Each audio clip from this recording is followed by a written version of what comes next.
दोस्तों दुनिया जिस तरफ जा रही है वो बड़ा क्लियर है, जिसकी लाठी उसकी भैंस। जिस प्रकार से ईरान ने हॉर्मूज पर टोल लगाया है, कुछ वैसे ही इंडोनेशिया का कहना है ये तो हम भी कर सकते हैं। और इसके साथ उसने एक आइडिया फ्लोट किया कि मलक्का स्ट्रेट पे जितने भी जहाज गुजरते हैं उन सब पे टोल लगने वाला है। दुनिया के दो सबसे critical choke points and suddenly revenue source बनने की उनकी बात हो रही है। ये नॉर्मल नहीं है, क्योंकि समझिए, स्ट्रेट ऑफ मलक्का कोई ऑर्डिनरी सी रूट नहीं है। यहां से 40% ग्लोबल ट्रेड पास होता है। इलेक्ट्रॉनिक्स, गुड्स, ऑयल, पूरी दुनिया की सप्लाई चेन यहीं से गुजरती है। अगर यहां एक छोटा सा भी टैक्स लगता है तो वो छोटा नहीं रहता, वो बन जाता है higher shipping cost, disrupted supply chains और फाइनली ग्लोबल इन्फ्लेशन। लेकिन असली सवाल यह है, इंडोनेशिया ऐसा सोच क्यों रहा है? दोस्तों 22 अप्रैल यानी कि कल जकार्ता में एक इंफ्रास्ट्रक्चर इवेंट होता है, जिसमें इंडोनेशिया के फाइनेंस मिनिस्टर ने ओपनली कहा, जब दुनिया के शिप्स हमारे रूट से फ्री में पास कर रहे हैं तो हम उसे मोनेटाइज क्यों ना करें। और सबसे इंटरेस्टिंग बात, उन्होंने ईरान के हॉर्मूज मॉडल का रेफरेंस भी दिया। तो अब पिक्चर देखिए, हॉर्मूज, मलक्का, दो चोक पॉइंट्स, सेम थिंकिंग।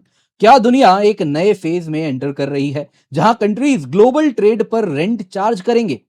अगर ऐसा होता है तो सबसे ज्यादा इंपैक्ट पड़ेगा चाइना पर, क्योंकि लगभग 80% चाइना का ऑयल मलक्का से गुजरता है। लेकिन इंडिया भी कंप्लीटली सेफ नहीं है। हमारा ट्रेड ईस्ट एशिया से, हमारी सप्लाई चेन्स, सब कुछ कहीं ना कहीं हॉर्मूज के साथ साथ मलक्का पर भी निर्भर करती हैं। सब कुछ भारत के लिए भी महंगा हो सकता है। लेकिन यहां एक ट्विस्ट है, इंडोनेशिया ऑलरेडी बैकट्रैक कर रहा है। उनके फॉरेन मिनिस्टर ने बोला, we will not impose tariff. तो फिर ये क्या था, एक एक्चुअल पॉलिसी आइडिया या सिर्फ एक स्ट्रेटेजिक सिग्नल? क्योंकि अगर आप थोड़ा डीप में देखें तो ये सिर्फ एक टैक्स की स्टोरी नहीं है, ये हो सकता है चाइना पर pressure, post Hormuz global signalling, या फिर एक नई बिगनिंग। जी हां, चोक पॉइंट पॉलिटिक्स की। जी हां दोस्तों, आज के वीडियो में हम बहुत सारे टॉपिक्स पर इसी पर चर्चा करने वाले हैं। आप देख सकते हैं इस पर बहुत ज्यादा चर्चा हो रही है। इंडोनेशिया ने मलक्का स्ट्रेट पर शिप टैक्स लगाने की बात की है और साफ साफ ग्लोबल रिसर्च इंस्टीट्यूट्स हैं, थिंक टैंक्स हैं, वो कह रहे हैं कि मलक्का स्ट्रेट पे टोल लगाना इंडोनेशिया जिस लीगल फाउंडेशन से अपने ईजेड को पाया है, कहीं ना कहीं उसी को कमजोर कर देगा। पर दोस्तों यहां पे आपको डॉट्स कनेक्ट करने होंगे। अगर आप देखें तो जो ब्लैंकेट ओवरफ्लाइट अभी रिसेंटली यूएस को इंडोनेशिया देने की बात कर रहा था और उसके साथ साथ यूएस मलक्का पर नजर गड़ा के रखा है, तो कहीं ना कहीं आप इस न्यूज को भी उस एंगल से कनेक्ट करके जरूर देखें। क्या इंडोनेशिया ट्रंप के बिहाफ पे चाइना को पोक कर रहा है? बहुत जरूरी है इसको हम समझें। और साथ ही साथ दोस्तों यहां पर हम जानने वाले हैं कि आखिरकार भारत के लिए इसके क्या मायने होने वाले हैं। पर इससे पहले आगे बढ़े, आपसे निवेदन है, वीडियो लाइक करें, चैनल सब्सक्राइब करें, बेल आइकन अवश्य दबा दें। सबसे पहले दोस्तों मलक्का टैक्स पर क्या कहा गया है, जिनको आप तस्वीर में देख रहे हैं दोस्तों, ये इंडोनेशिया के फाइनेंस मिनिस्टर हैं पूर्बया। अब दोस्तों 22 अप्रैल 2026 यानी कि कल जकार्ता इंफ्रास्ट्रक्चर सिंपोजियम में इन्होंने बातों बातों में ही कह दिया कि स्ट्रेट ऑफ मलक्का से जो जहाज गुजरते हैं उनके ऊपर हमें टैक्स लगाना चाहिए। और उन्होंने कहा यह एक तरीका होगा जिससे इंडोनेशिया अपनी डोमिनेंट ज्योग्राफिक पोजीशन को मोनेटाइज कर पाएगा। और साफ साफ कहा कि देखिए, जो मलक्का है की ग्लोबल ट्रेड है, रूट पे है, एनर्जी रूट है, और प्रेसिडेंट जो इंडोनेशिया के हैं प्रबोवो सुबियांतो, उनका डायरेक्टिव भी आया हुआ है, जिसके अंतर्गत वो बड़ा क्लियरली कह रहे हैं कि इंडोनेशिया को एक पेरिफेरल पावर बन के नहीं बल्कि ग्लोबल ट्रेड में एक सेंट्रल पावर बन के उभरना होगा। तो उसी सिलसिले में इन्होंने कहा यह बेहद इंपॉर्टेंट है कि अब हम मलक्का पे टैक्स लगाना शुरू करें। अब दोस्तों इन्होंने जो कहा, लॉजिक दिया, वो बड़ा क्लियर था कि जो शिप्स हैं वो करेंटली बिना चार्ज पे किए मलक्का से गुजर जाते हैं। और फिर उन्होंने ईरान के प्लान का भी जिक्र किया, जिसमें कहा स्ट्रेट ऑफ हॉर्मूज पर जो टोल लग रहा है हमारे लिए ये तो इंस्पिरेशन है, हम भी कुछ वैसा ही रेवेन्यू शेयरिंग मॉडल कर लेंगे। क्योंकि end of the day Malacca strait अगर आप देखें तो 3 देशों के द्वारा गवर्नड है। इधर मलेशिया है, इधर इंडोनेशिया है, इधर सिंगापुर है। और उनका कहना है कि जो भी जहाज यहां से गुजरेंगे, जो रेवेन्यू आएगा टोल के रूप में, वो तीनों में बांट दिया जाएगा।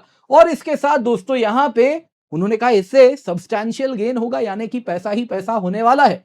दोस्तों यदि आप करंट स्टेटस देखें तो इंडोनेशिया के फॉरेन मिनिस्टर ने फिर आके क्लैरिफिकेशन दे दिया है। जी हां, इनके स्टेटमेंट पर बहुत चर्चा हुआ, कहीं ना कहीं बाकी पावर्स ने भी काफी कुछ कहा। फिर इंडोनेशिया के फॉरेन मिनिस्टर को क्लैरिफिकेशन देना पड़ा कि अभी हम कोई टैरिफ नहीं लगाने वाले। लगता है मानो जैसे इन्होंने जो फाइनेंस मिनिस्टर ने कहा है वो एक ट्रायल बैलून था, जो कि बस और बस गुब्बारा छोड़ा गया था देखने के लिए दुनिया कैसे रिएक्ट करती है। और फिलहाल इंडोनेशिया ने इसे पीछे खींच लिया है, लेकिन ये पॉलिसी सर्कल्स में अब इस पर जोर शोर से चर्चा होनी शुरू हो गई है। दोस्तों यहां पे अगर हम आइए जरा देखते हैं इसके क्या प्रभाव होने वाले हैं भारत पे, चीन पे और दुनिया पे। दोस्तों कोई भी लेवी यदि इस पर लगता है तो शिपिंग कॉस्ट बढ़ जाएंगे। जो just in time supply chain है वो बहुत इंपॉर्टेंटली निर्भर करता है मलक्का के ऊपर, तो उसमें रीराउटिंग होगा, इन्फ्लेशन, कहीं ना कहीं चीजों की कीमत बढ़ेगी, तो inflation end of the day consumer को ही बेयर करना पड़ेगा। दुनिया की बात करें तो 40% ग्लोबल सी बॉन्ड ट्रेड मलक्का से होता है। टोल्स लगेंगे तो कीमत बढ़ेगी, थोड़ा सा भी टोल लगेगा तो 40% ऑफ ट्रेड पे लग रहा है। मानिए इस प्रकार की शक्ति तो यूएस के पास भी नहीं है अपने टैरिफ्स के रूप में, तो इतने बड़े ट्रेड पे टोल लगेगा और ये एंड ऑफ द डे कौन पे करेगा? कंज्यूमर्स पे करेंगे। ग्लोबल ट्रेड स्लो डाउन भी होगा और साथ ही साथ कहीं ना कहीं ऑल्टरनेटिव्स भी इसके उभरने शुरू होंगे। अब दुनिया देखेगी कि यदि मलक्का से जहाज गुजरते हैं, टाइम ज्यादा स्पेंड होता है और साथ साथ टोल भी देना पड़ता है, तो वो कहेंगे जी हम क्यों ना करा केनाल बनाएं और यहीं से जहाज निकाले। टोल भले करा केनाल में भी देना पड़ेगा लेकिन टाइम तो बचेगा, तो उस तरफ वो मूव करने की बात भी करेंगे। दोस्तों जो मेजर पावर्स हैं, यूएस की बात अगर हटा दे तो बाकी जितने भी हैं जो इस पर निर्भर करते हैं, क्या ईयू, क्या जापान, क्या साउथ कोरिया, सभी को इसको अपोज करने वाले हैं। चाइना की बात करें तो उनके लिए तो सबसे बड़ा खतरा है, वो सबसे ज्यादा वल्नरेबल है। यदि आप देखें तो जो मलक्का डिलेमा टर्म है वो coin he president who Jintao ने किया था, जब उन्होंने कहा था कि देखिए 80% चाइना का ऑयल मलक्का पे निर्भर करता है, तो मलक्का सिक्योर करना चाइना के लिए बड़ा इंपॉर्टेंट है। और सिर्फ ऑयल नहीं, जो चाइना का बाकी एक्सपोर्ट्स है, रॉ मटेरियल का इंपोर्ट है, उन सब के लिए वो मलक्का पे निर्भर करता है। तो चाइना के लिए तो मानो जैसे पांव के नीचे से जमीन खिसक गई, कुछ वैसा ये होने वाला है। वहीं दोस्तों चाइना क्या करेगा? वो बेल्ट एंड रोड इनिशिएटिव के अंतर्गत डाइवर्सिफिकेशन बढ़ाएगा, जिसमें वो अपनी कहीं ना कहीं जो आर्कटिक रूट्स हैं उनको मजबूत करेगा, ऑयल सप्लाईज कहीं और से लाएगा, ऑलरेडी रशिया पर वो निर्भर कर रहा है, मलक्का की डिपेंडेंसी कम कर रहा है, और बाकी ओवरलैंड कॉरिडोर्स जो अफगानिस्तान होते हुए जा रहे हैं उसकी ऊपर कहीं ना कहीं प्रायोरिटी देना शुरू करेगा। दोस्तों इसके साथ साथ बीजिंग नेवल एसेटिवनेस भी करेगा इस पूरे इलाके में। जैसे ही आप बात करते हैं मलक्का पे टोल लगाने की, तो वो समझ जाएगा कि गेम और आगे भी बढ़ने वाला है। साउथ चाइना सी से लेके इसके स्पिलओवर्स इंडियन ओशन तक आएंगे, जहां जहां चाइनीज नेवल एसेटिवनेस आप देखने वाले हैं। भारत की बात करें तो हमारा ट्रेड दोस्तों जो ईस्ट एशिया से हो रहा है, Japan, south Korea, Philippines, Vietnam, वो सब मलक्का के ऊपर निर्भर करता है। हाँ, चाइना जैसी हमारी कहीं ना कहीं इस पर डिपेंडेंसी नहीं है, लेकिन ट्रेड हमारा भी होता है। अब दोस्तों इसके साथ जैसे ही चोक पॉइंट टोल लग गया मलक्का के ऊपर, तो हमारे लिए एक तरीके से इसका गेन्स भी हो सकता है। वो कैसे? तो वो ऐसे होगा दोस्तों, जो सप्लाई चेन है वो जो वियतनाम में है, वो जो चाइना में है, वो जो फिलीपींस में है, वो सारी companies just in time maintain करने के लिए कहेंगी यहां से फैक्ट्री हटाते हैं, इसको इंडिया में लगाते हैं, स्पेशली वो जो कि European markets, gulf markets, African markets को कैटर कर रहे हैं, तो उस तरफ पूरी की पूरी प्लानिंग उनकी भी होगी। तो इंडिया में कहीं ना कहीं इंडस्ट्रीज खींचना भी आसान हो सकता है। अगेन मल्टीपल फैक्टर्स हैं जिस पर यह निर्भर करेगा। दोस्तों यहां पे सवाल यह पूछा जाएगा क्या इंडोनेशिया ऐसा कर सकता है? दोस्तों अगर हम देखें अकेले इंडोनेशिया तो देखिए नहीं कर सकता, क्योंकि इंडोनेशिया अकेले कहीं से भी इस मलक्का के ऊपर उसका कंट्रोल नहीं है। इंडोनेशिया, मलेशिया, सिंगापुर, तीनों देशों के बीच में ये शेयर्ड है, तो कहीं भी ऐसा नहीं है कि ये पूरा का पूरा अकेला इंडोनेशिया के द्वारा कंट्रोल्ड वाटरवे है, ये थ्रू आउट दोस्तों शेयर्ड है। तो यहां पे दोस्तों आप हर हालत में देखें तो तीनों को मिलके ही करना पड़ेगा, और फिलहाल सिंगापुर ने साफ साफ रिजेक्ट कर दिया। सिंगापुर के फॉरेन मिनिस्टर ने कहा जो राइट ऑफ ट्रांजिट पैसेज है वो सभी के लिए गारंटीड है और हम किसी भी हाल में पार्टिसिपेट नहीं करने वाले इस प्रकार के अटेम्प्ट में। दोस्तों मलेशिया के ट्रांसपोर्ट मिनिस्टर ने भी कहा कि देखिए ये जो कमिटमेंट है हमारी फ्रीडम ऑफ नेविगेशन पे, वो जस की तस रहने वाली है, वो नहीं बदलने वाली, राइट ऑफ ट्रांजिट पैसेज दिया जाएगा। दोस्तों बहुत इंपॉर्टेंट है, innocent passage versus transit passage, क्या अंतर है उसको हम समझें।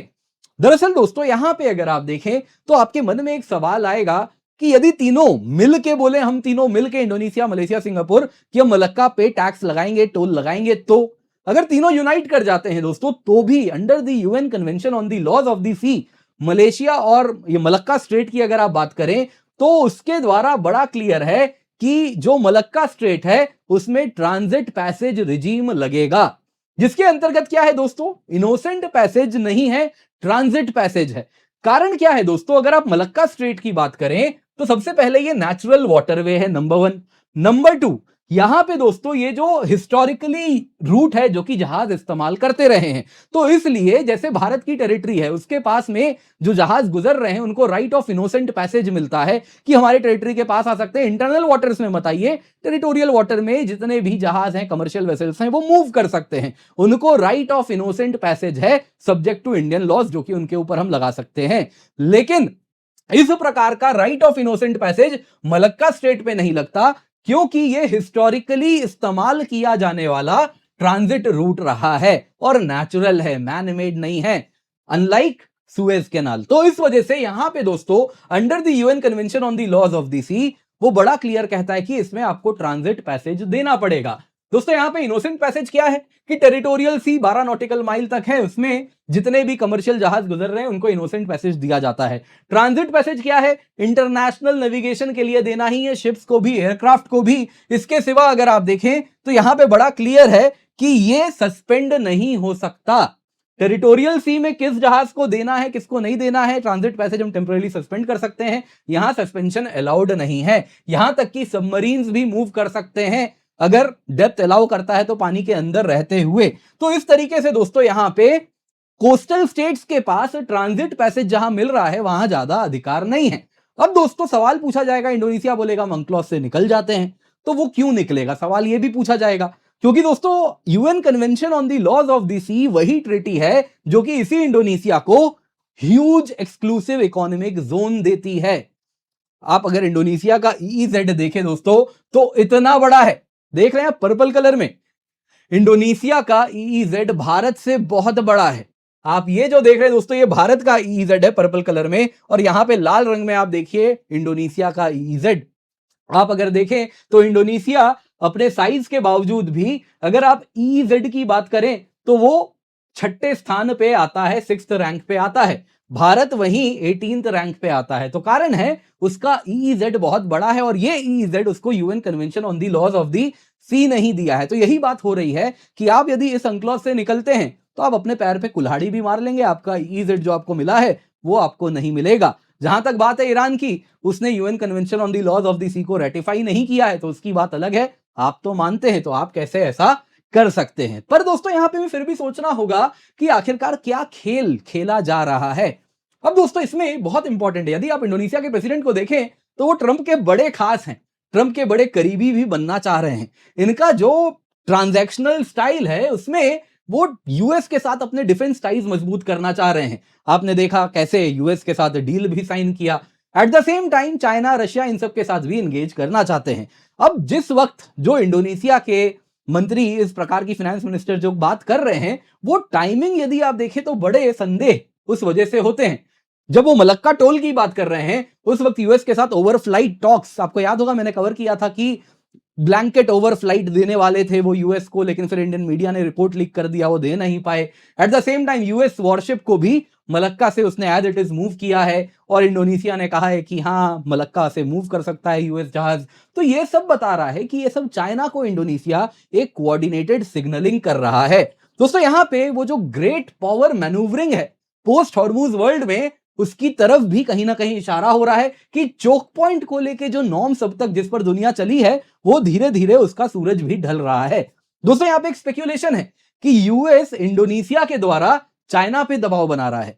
वो कह रहा है कि ईरान को टेबल पे लाओ टॉक्स के लिए, अदरवाइज देख लो यदि ईरान हॉर्मूज में कुछ करता है तो चाइना के लिए मलक्का बंद करवा देंगे, जो उसकी दुखती नस है, आप सभी जानते हैं। जहां तक बात है भारत की, तो हमारा लाइकली रिस्पॉन्स क्या है? देखिए दोस्तों, कोई भी टोल लगाएगा मलक्का पे या हॉर्मूज पे, हम दोनों के खिलाफ कहेंगे कि देखिए फ्रीडम ऑफ नेविगेशन के आप खिलाफ जा रहे हैं, और साथ ही साथ UN convention on the laws of the sea का भी यहां जिक्र करेंगे। साथ साथ क्वाइट डिप्लोमेसी होगी, इंडोनेशिया के साथ रिश्ते मधुर हैं तो उनसे उसी प्रकार से बातचीत भी होगी कि हमारा नुकसान ना हो। इंडोनेशिया, मलेशिया, सिंगापुर सबके साथ हम बातचीत भी करेंगे, और जो मलक्का को लेकर हम इंडिया भी हिस्सा बनना चाह रहा है मलक्का सिक्योरिटी का, तो उसका भी जोर शोर से आगे बढ़ाया जाएगा।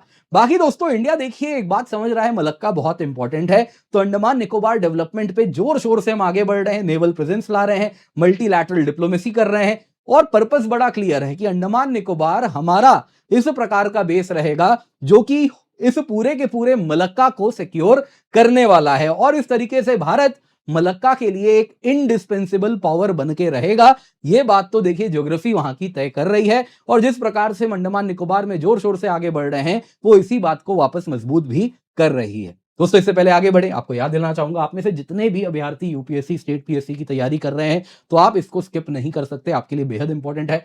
16,999 रुपए में आपको 1 साल की अनअकैडमी की सब्सक्रिप्शन मिल रही है। अगर आप 3 साल की सब्सक्रिप्शन लेते हैं तो आपको अनबिलीवेबल प्राइस 28,999 रुपए में मिलता है।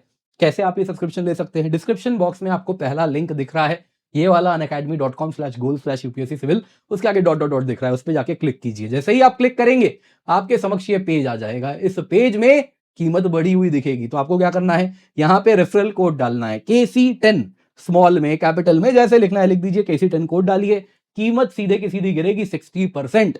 और दोस्तों, आपको ये लिमिटेड पीरियड ऑफर है, 16,999 रुपए में 1 साल की सब्सक्रिप्शन मिलेगी, 3 साल की सब्सक्रिप्शन आपको मिलेगी 28,999 रुपए में। तो आप इसे बिल्कुल भी मिस नहीं कर सकते। जी हाँ, क्वालिटी कोर्स है, क्योंकि इस कोर्स से ही हमारा रैंक 1 आप देख सकते हैं इंग्लिश मीडियम में आया, रैंक 20 हिंदी मीडियम में आया है। तो ये विद्यार्थी जो हमारे हैं, इन्होंने इसी कोर्स के द्वारा, जो हम पढ़ा रहे हैं, उसी से एग्जाम क्लियर किया है। तो आप भी उसका हिस्सा बन सकते हैं। Make sure use the code KC10। बहुत सारे नए बैचेस आपके लिए हम लेकर के आए हैं, जो कि नए अभी स्टार्ट होने वाले हैं, जो कि आपका कंप्लीट कोर्स कवर कराएंगे। तो आप जरूर जुड़ जाएं। डिस्क्रिप्शन बॉक्स में आपको लिंक मिल रहा है, यूज द कोड KC10 ताकि आपको मैक्सिमम डिस्काउंट मिल जाए।